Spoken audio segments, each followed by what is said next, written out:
Yet another leaked audio memo has come out from the Justin Baldoni, Blake Lively legal drama, and the media is working overtime to spin it in Blake's favor. But I felt like it revealed something else. Something Blake and Isabella Fiera are not going to like hearing. Welcome to Popcorn Planet. I am Andy Signor. Wanted to break down this latest voicemail because I've seen so many outlets over the past couple days just trying to spin it as if this is some creepy thing.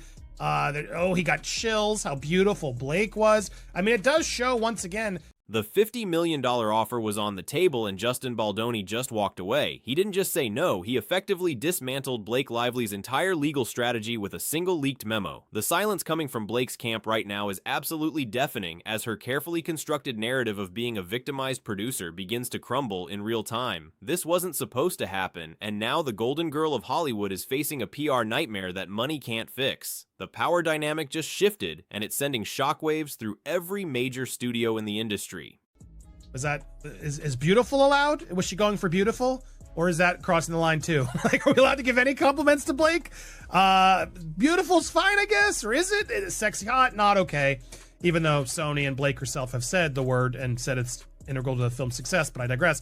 Yeah, it sounds like he finally saw this movie he's been working on, his character, that he's really rooting for Blake. He was excited for Blake. He's finally seeing images of Blake in character, and he got the chills and just thought she looked beautiful. Feels kind of normal and nice to me. What do you guys think? Let's keep going. Okay. I would love your...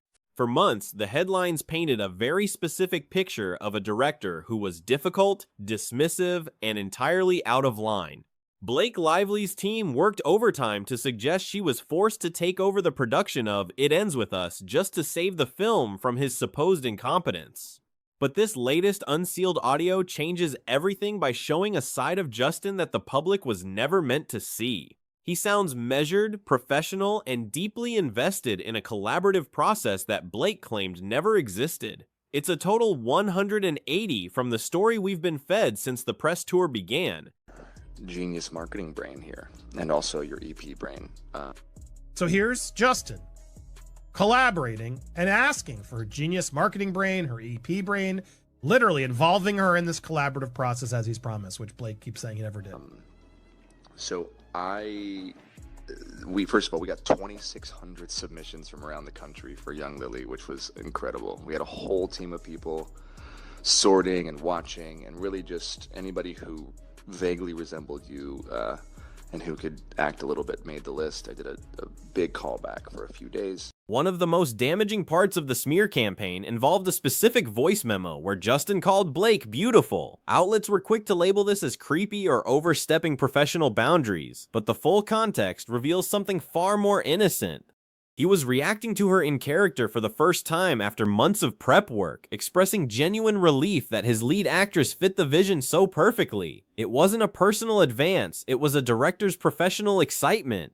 By framing a routine compliment as harassment, Blake's side may have overplayed their hand significantly. Woman named Isabella Fiera. But then Justin found Isabella Fiera. Let's let that sink again. Justin found Isabella Fiera. There she is. Justin found her. We'll come back to that in a second, but I just want to really make sure that was heard. And she's here in New York. She just graduated from Carnegie Mellon. She's a beast. And as soon as she came on the screen, when I watched it, I was like, ooh, I could see young you in her. The audio doesn't just clear his name on the creepy allegations, it actively proves he was begging for her input. In the recordings, Justin is heard explicitly praising Blake's marketing genius and her perspective as an executive producer. He wasn't sidelining her. He was inviting her into the inner circle of every major creative decision. This directly contradicts Blake's claims that she was ignored or disrespected during the filmmaking process. If he was calling her a genius and asking for her help, the narrative of her being a silenced woman on set starts to fall apart. But again, nobody likes this is my other channel, by the way. Go subscribe. I keep clicking the wrong link. Isabella looked like Blake. Before all the drama, yeah, I had no problem with her. She did well. She was good. It's a bummer that Blake and Ryan swooped her in all this drama and sort of ruined it for her, because now she's gotten all this backlash because she sided with Blake, and it makes me angry with her. I got to be honest, because she's out there saying, well, let's wrap up the audio. 30 more seconds. And so I'm gonna pray and meditate on it tonight, but I wanted you to know the back. Then there's the massive bombshell regarding the casting of young Lily, played by Isabella Ferrer. For a long time, the story being pushed was that Blake and her close friend Taylor Swift were the ones who discovered this rising star. It was framed as a moment of female empowerment and mentorship within the industry. However, the leaked audio proves that Justin Baldoni was the one who personally waded through over 2,000 auditions to find her. He describes the grueling process of callbacks and his ultimate relief at finding someone who truly resembled a younger version of Blake. How creepy of him, right, guys? Must be so annoying for Blake and Jenny to deal with this guy who prays and meditates once in a while for decisions to try to calm himself. Wow, what a creep. I would love to hear what you think. I'm going to talk to Sony about it tomorrow as well and get their thoughts. Okay. Yeah, give me a ring or a text after you watch, whenever that is, today, tomorrow. And I'll talk to you soon. Sounds very collaborative. Sounds very nice. Sounds very reasonable. Now, here's... Seeing the credit for his hard work being handed to someone else must have been a bitter pill to swallow, but Justin kept quiet while the film topped the charts. In the memo, he talks about how Isabella is a beast on screen and how he immediately saw the connection between her and Blake. He even mentions how he needed to pray and meditate on the final casting decision because he took the responsibility so seriously. This level of dedication paints him as a thoughtful leader, not the controlling egomaniac he was portrayed to be. The contrast is becoming impossible to ignore. Things just take an odd turn. This is not how it was spun later. It was Blake and Taylor who found Isabella. What makes this even more complicated is how Isabella Ferrer herself has handled the situation. After the film's release, she aligned herself closely with Blake, praising her as a mentor and a guiding light while virtually erasing Justin from her origin story. While it's understandable that a newcomer would want to stay on the good side of a powerhouse like Blake Lively, the audio evidence makes her statements look incredibly strategic.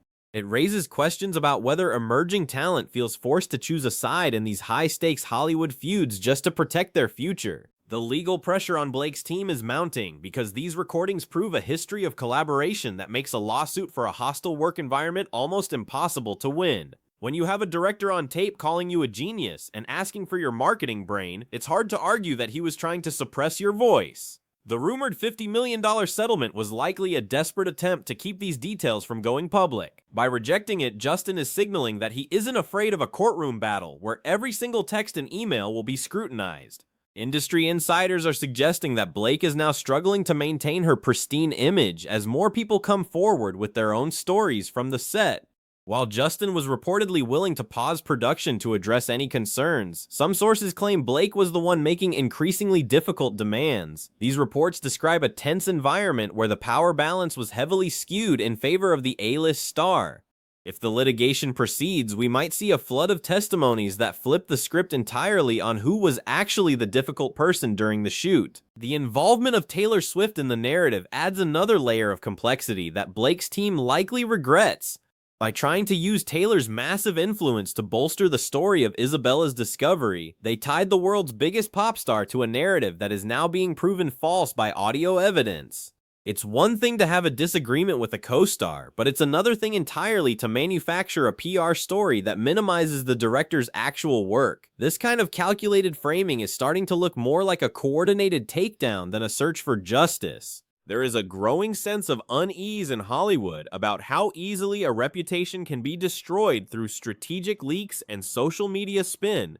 Justin Baldoni was essentially ghosted by his own cast during the press tour, forced to do solo interviews while the rest of the group celebrated without him. It was a public shaming that felt orchestrated to signal his guilt before he ever had a chance to defend himself. But now that the raw data is coming out, the public is starting to question why such a drastic effort was made to isolate him in the first place. The financial stakes here are astronomical, especially considering how well the movie performed at the box office. With a $50 million settlement rejected, the legal fees alone will be staggering, but the reputational damage could cost Blake far more in the long run. She has spent decades building a brand based on being likable, relatable, and kind. If the court of public opinion decides that she used her power to unfairly target a colleague, that brand could be permanently tarnished. The struggle she's facing isn't just legal, it's an existential crisis. We have to look at the psychological toll of this kind of conflict as well. In the audio, Justin sounds like a man trying his best to navigate a high-pressure environment with grace. He talks about talking to Sony executives and gathering their thoughts, showing he was following proper professional channels. He didn't sound like someone acting on impulse or ego.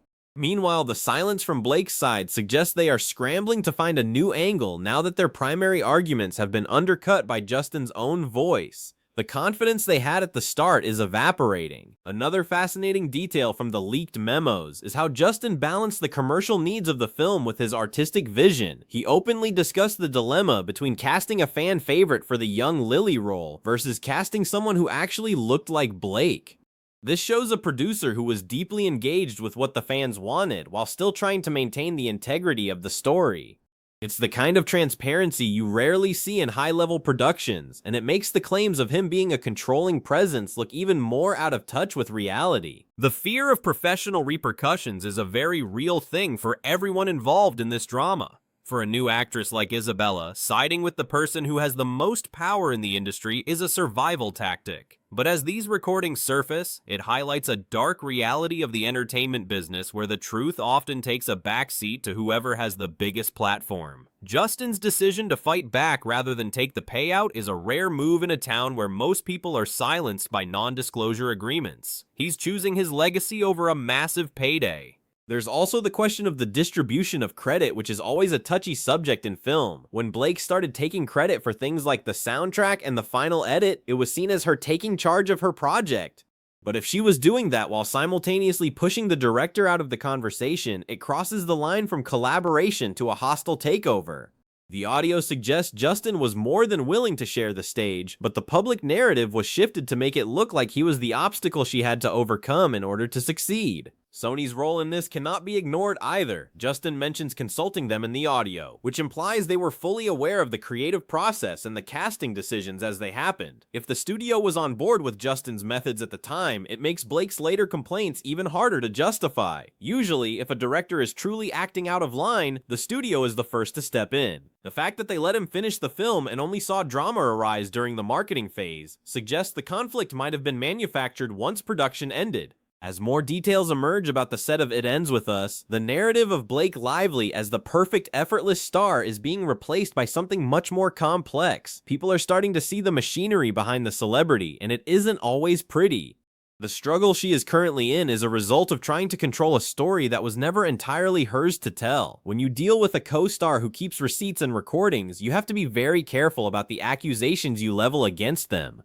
It seems Blake may have forgotten that Justin is a producer too. The public reaction has already begun to shift significantly. If you look at social media comments and industry forums, the initial wave of support for Blake has turned into a wave of skepticism. People are tired of seeing the mean girl narrative play out in Hollywood, especially when it involves someone who seems so genuinely invested in the work. The rejection of the settlement is being seen as a heroic stand by some, a sign that Justin is willing to lose everything to prove he didn't do what he was accused of. That kind of conviction is rare and powerful. We also have to consider the impact on the film's legacy itself. Instead of being remembered as a powerful adaptation of a beloved book about domestic issues, it's being overshadowed by this behind-the-scenes war. Blake's attempt to frame the movie around her own personal brand and fashion might have backfired, as it made her seem disconnected from the serious themes of the story. Justin's more grounded approach, as seen in his interviews and heard in the audio, felt more aligned with the source material, creating a disconnect that fans are now picking apart daily. This situation serves as a massive warning to other high-profile celebrities who think they can use their influence to steamroll colleagues. In the age of digital footprints and leaked memos, the truth has a way of finding its way to the surface. Blake Lively is currently finding out that even $50 million can't buy someone's silence if they feel their character has been assassinated.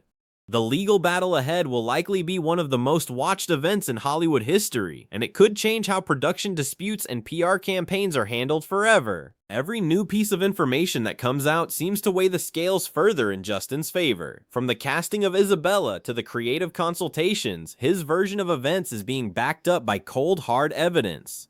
Meanwhile, Blake is left trying to explain why her version of the story keeps changing. The pressure is on her legal team to produce something, anything, that can counter the professional and collaborative image Justin has presented. Without it, they are heading toward a trial that could expose even more uncomfortable truths about their overall strategy. Ultimately, this isn't just about a movie or a settlement, it's about the accountability of power in an industry that has protected the elite for far too long. Justin Baldoni's refusal to back down has forced a conversation that many in Hollywood would rather avoid. As Blake Lively navigates this unprecedented struggle, the world is watching to see if the truth really does matter more than fame and fortune. The fallout from this rejection will be felt for years, proving that sometimes the most powerful thing you can do is simply let the recordings speak for themselves.